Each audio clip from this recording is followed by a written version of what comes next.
We finally come now to the end of the Aseres Hadibros. We just have to do Loisach Moed, and we're going to see from the Ramban that he's got a very, very special concept of this Issa of Loisach Moed. We'll get to that, but we'll get to that by way of the Ibn Ezra. There's the famous Ibn Ezra there, which we should first learn, and that's the question which everybody asks. On Loisach Moed means I shouldn't covet, I shouldn't want what you have. So that Ibn Ezra says, Anoshim Rabim Yitmavu. Many people ask the question, Al Zois HaMitzvah. What kind of mitzvah is this? How can it possibly be that a person can stop wanting something beautiful? He wants. You can make a mitzvah, you mustn't steal, you mustn't take it. But to say you mustn't want it, in what way are we in control of our wants? That's the famous question which the Ibn Ezra answers, and his equally famous answer revolves around the moshel v'ato eten l'cho moshel da ki ish kofre sheyesh lo das nechayna v'hu ro bas melech shehi yofe. If a peasant, a lowly peasant, sees the princess and she's very beautiful, lo yachmod oiso belibo sheyishkav ima. He won't want to take her for himself. Why? Because he knows that's completely out of the ballpark. It can't happen.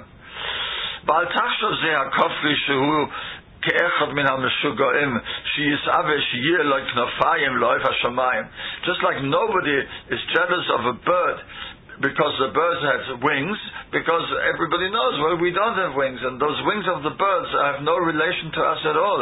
So in the same sense, this Kofri realizes that the beautiful princess has no shaykhus to him, and therefore he doesn't waste his time longing for her. And so the Ibn Ezra goes on to explain that if we're Eloch Yidden, and we know that what the other person has is not what the Rebbeinu Shalom gave me, so therefore it's outside the purview of my desires. That I'm also to take it. His wife is out of bounds for me. His property is out of bounds for me. And because it's all out of bounds, Mimela, just like the Kofri considers the princess out of bounds and won't long for her, so equally, when I know that everything that you have is out of bounds to me, and there's no way that I could take it from you, Mimela, I will not have a desire to have it. That is how the Ibn Ezra seems to deal over here. The Ramban, I think, he doesn't say it in so many words. It's interesting. The Ramban says a lot about Loisach Moed, but he doesn't really define Loisach Moed very exactly, and it's something that we have to sort of draw conclusions about. So let's sort of try and analyze how the Ramban would answer the Ibn Ezra's kasha. Now, what we have to ask ourselves is there some special significance to the fact that Loisach Moed is the last of the Aseres Hadibros? Is that sort of a place of honor? What exactly is this Loisach Moed, this 10th of the Aseres Hadibros? Now, it's very, very interesting that if you look in the Ramban, at the beginning of Mishpatim, you see something very interesting, and namely that the Ramban seems to postulate an affinity between Loisach Moed and the first two Dibros, Onochi Hashem Elokecha and Lo Yir Lecha. As a matter of fact, I saw that the same Shaila, which I'm about to ask over here, I saw that the late Rab Simcha Zissel Broidi, the Rosh Yeshiva of Hebron in Eretz Yisrael, in his Som Derech, also has this shaila. It's a very obvious shaila, really, when you look at the Ramban. The Ramban at the beginning of Mishpatim analyzes the things that come after the Aseres Hadibros. So after the Aseres Hadibros in Yisrael, you still have that the Pasuk says, Atem re'isem ki min hashamayim dibati emochem, and then the Issa lo isasu lochem Elohei kesev Elohei zov lo isasu lochem. So the Ramban says over there at the beginning of Mishpatim that these two ideas, Atem Re'isem, is Keneged Onoichi, like this Onoichi has become solidified for you by hearing me speak to you from Shamayim, and Lo Sasu Lochem Dot Nelo Kesev Elohei Sof is the Lemaisa of Lo Yir Lecho Elohim Acherem Al Ponoi. So these two mitzvahs, which come at the end of Yisrael, are Keneged Onoichi and Lo Yelecha, and then it comes to Eile HaMishpatim Keneged Lo Yisachmod. Ki im Lo Yeda Ha'odam Mishpat Habayis Oy HaSodeh U'Sha'om Momay. It's Keneged Lo Yisachmod. Why?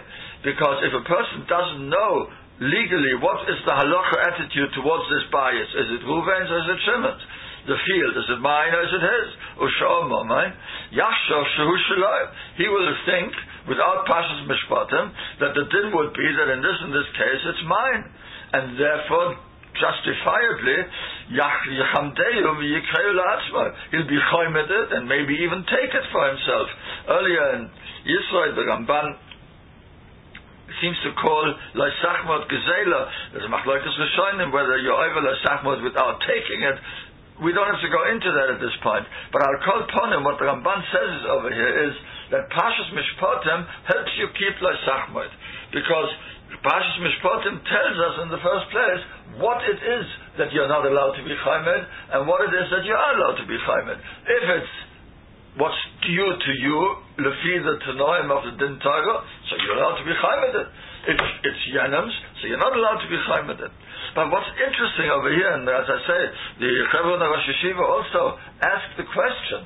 He says, what's this going on over here? So you have Onoichi and Lo Yelecha expanded in the Atem Re'isem and Elohei Keser Elohei Kzov Leisasa Lochem. So it's expanded over there. And Leisachmod is expanded throughout Pashas Mishpatim. Pashas Mishpatim is Ki'ilu a beer on Leisachmod. What are you not allowed to be chaymed?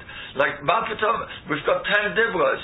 So suddenly, Dibra 1 and 2 and 10 are expanded. Why are they different than the others? So, Rav Brody says a certain Mahalach in his Samder, beautiful Mahalach. My own idea was that you could say it perhaps in the following way. Seems to me that Leisachmod has something in common with the first two Dibros, which none of the other Dibros have. And that is that the first two Dibros and Leisachmod deal with Hashkofas. They're not dealing exclusively with Maisim. After you finish the first two Dibros, you have Leisissa as a Maiser, Shuas Shav, Shabbos as a Maiser, Kibbut Avoim as Maisim, Leisitzach, Leisinov, Leisigzoil is Maisim, Eidos Sheker is Maisim. So Maisim, that's one group. These two groups, call them groups, although of course the 10th Dibra is only one. But what they deal with is a way of looking at life. Onoichi and Lo Yelecha and Leisachmod, don't be chaymed. So the vod is, it seems to be that the Ramban looks at this lav of Leisachmod as even if the din is that you're only chayiv later on if you actually take it, but it starts with an issa to be chaymed, and Issa mustn't translate itself into a Maisa, but the Maisa it starts with the Issa to be chaymed, and so that is a hashkafa. That is something which you don't do, but which you are. Onoichi and Lo Yelecha tell us what a Yid is supposed to be, not what he's supposed to do. He's supposed to be somebody who lives with the consciousness of Anochi Hashem Elokecha. He's supposed to be somebody who lives with this idea that Lo Yelecha Elohim Acherim Al Ponai. Maybe you remember what I said when we went through that Dibra, quoted Rav Wolbe to you about the Avodah Zorah of Avraham Avinu was 400 prokim. He didn't want any value external to the Torah, no other value.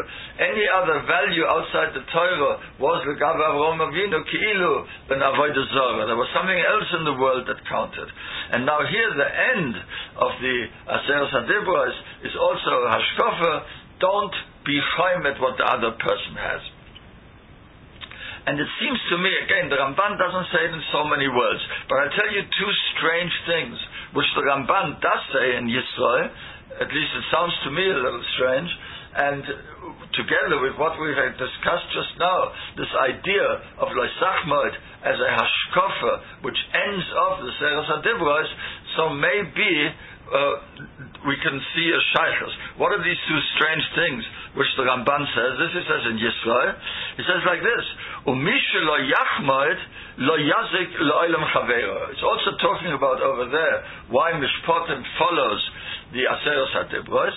And so what he says is, or what he seems to say is, that Mishpatim deals with all the civil law, torts, damages, and so on, and that flows naturally from lo yachmod, lo sachmod, because umisha lo yachmod, lo yazik lo olam chaveiro. The Emma says, according to the Ibn Ezra's Yesodus, that's very strange.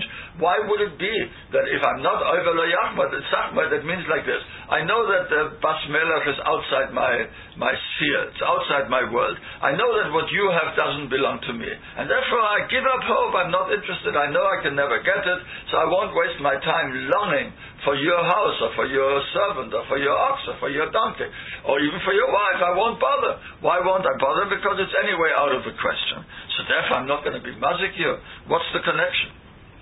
And 2 lines later the Ramban says, and then it says, V'achar kach yevaya ha-mishpotem befrat, ki ha-mischayev lechaveiro b'mishpot min ha-mishpotem, im lo yachmod, lo yis'ave lema she'eno sheloi, yishalem ma she'olav. That it's lo sachmod is ki'ilu readies you to be mekayem the dinim of mishpatim, and to guarantee that if it turns out according to the klolim of mishpatim that you are chayev to pay for something, that you were mazik, your donkey was mazik, your shoy was mazik, whatever it is. So if you're not a chaymetik person, so you'll gladly pay for what you damaged. Also difficult to understand. I'm not chaymed. If you would learn like the Ibn Ezra just tells her, I'm not chaymed because I know that it's outside the ballpark. It's not on my screen. So I'm not chaymed it. So therefore I'm going to be happy to pay your damages. Well, how does that follow? It seems to me that I think that from those 3 things which we know now from the Ramban in the beginning of Mishpatim, where he sees that Mishpatim is an extension of Lo Sachmod, that the Torah wants to guide you what you should be chaymet, what you shouldn't be chaymet. And these 2 statements, which the Ramban says over here, that if you're going to be niza in Lo Sachmod, then you're not going to be mazik anybody. You'll be very careful not to be mazik him. And also, you'll be happy to pay if the halacha is mechayev that you should pay. So what's taka going on? So the pshat is, I think, that what the Ramban means is like this. That the Ramban means, there's another way. What's the Ezra's kasha? How can I not want what you have? It's beautiful, it's nechmad. If it's beautiful and it's nechmad, so mistama I'll want it. Why shouldn't I want it? It's nice, and I don't have a nice thing. Oh, I wish I would have that nice thing. How can I not be chaymed? The teretz is, we'll soon see how the Rebbeinu Shem can assume that about us in Lo Sachmod. But I think that the Geda of Lo Sachmod, according to the Ramban, again, although it doesn't say the exact words, I think it means that Lo Sachmod means be aware that whatever you have from the Rebbeinu Shalom, and that the Rebbeinu Shalom gives you what you need, and you don't need that. So why should you be chaymed? You see, the pshat is like this. I asked before whether there's a special significance in Lo Sachmod being the last of the Aseres Hadibros. And I think that there is. I think that there is a significance. Because what I think is like this, according to the Yesod, in which we've given all these past shiurim, going through each one of the Aseres Hadibros to try and understand how it made its way into the Aseres Hadibros, which I taina are the constitutional principles on which a Mamlechas Kohanim v'Goy Kodesh is based.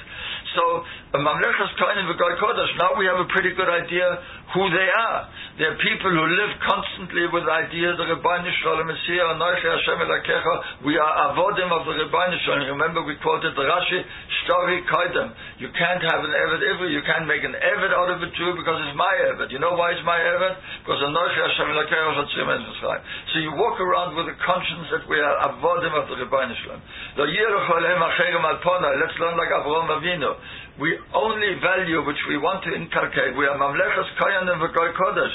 So what are the values with which we want to deal? We want to deal with the values of the Torah. We don't want to have fremde values what other people run after. Sinishna gay, I don't need them and I don't want them. And by me it's an avodah zarah. And the Rebbeinu Shem is here listening to what I say. I know myself to be in the presence of the Rebbeinu Shalom. I know that the Rebbeinu Shalom is Baruch Shemayim v'Oretz, that there's nothing over here except by the will of the Rebbeinu Shalom. That's Shabbos. Kibud Avvaim, I know that I'm part of a Beis Av, where the whole energy of that Beis Av, the whole neshama of that Beis Av, is the Chefetz of Messiah. I'm my father's son, I'm my son's father. I'm a link in the chain of the Messiah. I know I can't kill, not only because I'm cruel if I kill somebody, but because I deny the Rebbeinu Shalom and Eved with a unique avodah, and therefore I'm not allowed to kill. I'm not allowed to be noyach, because then the child won't know who his father is, and the child is mechuyev to define himself. I am the child of that father. Remember, we saw the Ramban, that the Ramban says that just like by the Rebbeinu Shalom there's an issa, you're not allowed to say Eli Ata to an avodah zarah, so you're not allowed to say to somebody else, you're my father. That's the Ramban's Morech the Chiddush. Let's loisinov. We learned about this idea that you're treating your fellow person, your fellow Jew, like an object instead of the subject. And then remember we saw the Ramban in Devorim, Ki HaMishpat Elokimu, Ve'olav La'aseh Mishpat, that a judge can't even mix into me. The individual Yid is such a, like Rashi learns, Mamlechas Kayanim, a Mamlech of Sorim, aristocrats. We are people who are very, very, very choshev as individuals, and the Dayanim can only function as shluchim of the Rebbeinu Shalom. So when you have absorbed all these ideas and you're living in the way the Torah seems to define the Ism, the chiyuvim of the Aseres Hadibros, so then by the time you get to the last one, so versteht sich, you have a right hashkafa on your property. Versteht sich, you understand what it means that the Rebbeinu Shem gave you this or that object. What does it mean? It means that this is what you need, and more than that you don't need. Verkehrt. Yeah, if you would take the other person's property, then you would lose it. I think I seem to remember, heard once from him in Gateshead perhaps, this idea of stealing. He says, we think that if we would steal something from the other person, we would have something more than we had before. Verkehrt. He says, if you would steal it, you would lose it. As long as he has it, you have it. Why is it as long as he has it, you have it? Because what are property, what is possessions, what is the tachlis of possessions? The tachlis of possessions is to be an Oived Hashem. Okay, so if I own it, I have a car, so I can. It's a chefetz with which I can do a lot of mitzvahs. There are lots of mitzvahs I can do.